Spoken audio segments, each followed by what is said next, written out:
Hi my angels, it's Hailey Reese, and if my voice sounds super raspy, I apologize. I've been fighting and dancing around getting sick this entire holiday season, and it's like the past 24 to 48 hours, my body's like, now's the time to shine. Let's get sick right before Christmas Eve, so really excited about that one. But for today's video, I am super duper excited because I'm gonna be sharing with you guys a story of my great aunt. And I wanted to tell this story last year during the Christmas season, but the month just always tends to slip completely away from me. I have 20 more videos written down that I wanted to get done this month.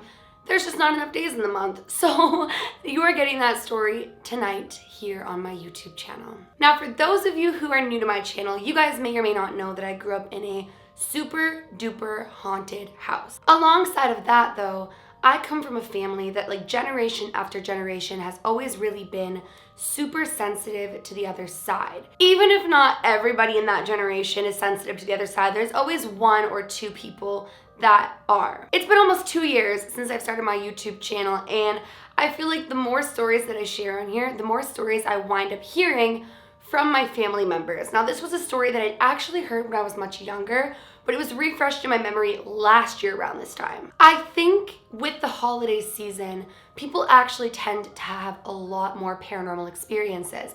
And in my experience or my interpretation, that's more so to do with the feeling and the energy transmitted during Christmas time. A lot of spirits either associate really positive or really negative memories surrounding the holiday season, and more often than not, that's able to draw them in or thin the veil between our world and their world. So you might notice that a deceased loved one, you feel their presence more around the holiday season, or you might notice that the ghost in your house is a little more active when the holidays come around. And I think that that's a big reason as to what ended up happening to my great aunt that one Christmas Eve. Children in general are super sensitive to the other side, children and animals. And I've done a whole video as far as why children and animals tend to see spirits more often than we as adults do. So it's no surprise to me that one Christmas Eve, my great aunt was visited by the spirit of a little girl that she would befriend, not fully comprehending or realizing that she was actually passed away. So to preface this story, I really should say that my great aunt was one of the few in her generation that really was sensitive to seeing spirits.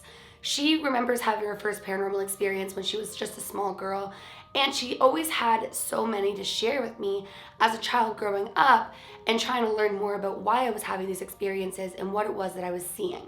I was super lucky to have both my grandma, a great aunt, and so many family members that were like, listen, it's okay, don't be afraid, talk to us about it. One Christmas Eve, I can't remember exactly how old my great aunt is, and actually, ironically enough, she can't really remember either, but it was around the age of 7 to 9. She doesn't feel like she was 10 or up, but she also doesn't feel like she was super young.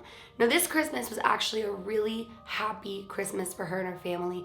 It just happened to line up to be one of those Christmases where everybody was getting along and the family was really happy, and they were going to be hosting the big Christmas dinner at their home. A few days prior to this, she was actually outside playing in the snow, which is really interesting to me because these years, current years, we don't get very much snow around the holiday season. It's not even going to be a white Christmas as of right now. So she was outside playing in the snow, and she was approached by a little girl who asked if she could play with her. Her and this little girl literally spent hours outside playing together, and this little girl literally seemed like she was a normal little girl. She was able to talk and play and interact with my great aunt as though nothing were out of the ordinary. So they were outside playing. It started to get dark, and my great aunt knew that it was about time for her to head back into the house and get ready for bed. Now, it was around this time where the little girl asked her a really odd question, and that question was, I don't have a family anymore. Do you think I could join yours for Christmas?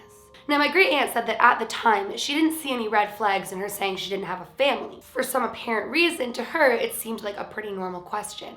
So she told her that she would ask her mommy if she would be able to join them for Christmas dinner. She goes inside, everything's normal, and while her mom's washing her and getting her ready to go to bed, she asks if this little girl could come to their Christmas. Automatically, her mom was kind of like, well, who is this little girl? What are you talking about?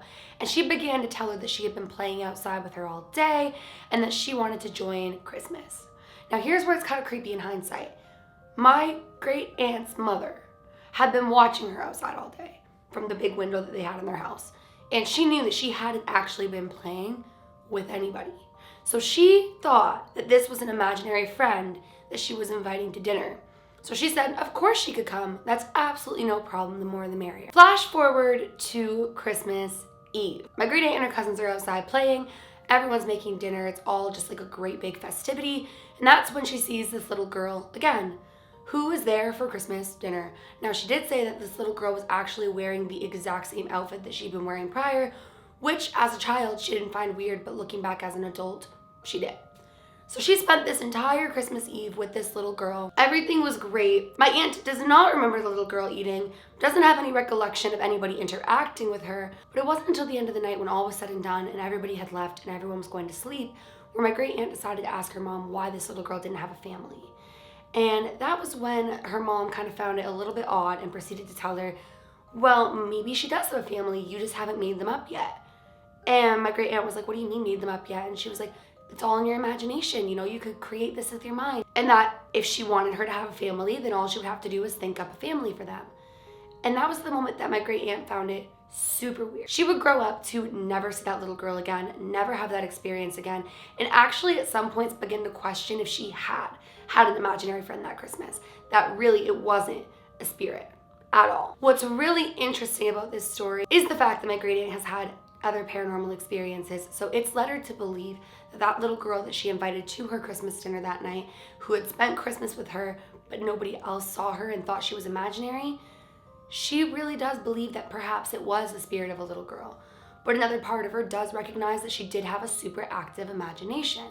Nonetheless, I think that if it really was the spirit of a little girl who no longer had a family, maybe it was nice for her to have spent that Christmas with my great aunt's family, technically my family.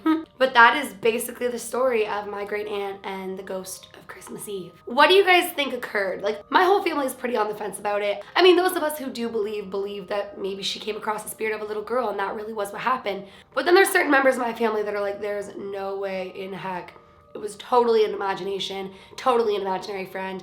The fact that it only came for one day, it wasn't a consistent haunting or a consistent thing, leads them to believe that it was a figment of her imagination. But nonetheless, I thought that it was a nice story to share and tell. I just said share and tell like show and tell. What the heck is wrong with me? Well, you guys, that is it for today's video. I hope that you enjoyed it, as Christmas is literally around the corner now.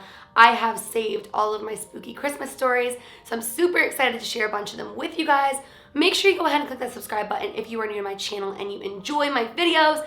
And please give this video a big thumbs up if you did enjoy it. Make sure to not forget to let me know in the comments below what you guys thought of this story, if you think that it was a real paranormal experience or if you think it was the figment of my great aunt's imagination. I would love to hear what you guys think, so let me know in the comments below. And have you guys ever had any paranormal experiences around the holiday season? I want to hear that all in the comments below as well. Remember, my loves, do all things with kindness, and until tomorrow, I love you guys so much. Bye, guys.